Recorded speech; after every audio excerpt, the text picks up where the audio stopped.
الأيام قرر يزن يغير شكله ويروح للحلاق، بس الحلاق في الحارة كان دايما بيحب القصات الجديدة. يزن قال له أنا عايز قصة محترمة زي النجوم كده كده. الحلاق ضحك وقال له ولا يهمك يا نجم، خليك ترند.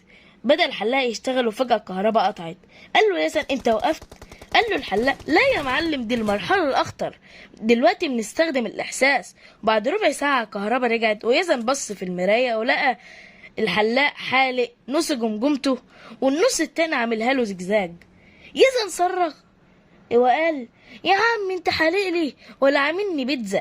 رد عليه الحلاق قال له دي قصة اسمها الصدمة الحضارية، هتبقى موضة قريبة ان شاء الله.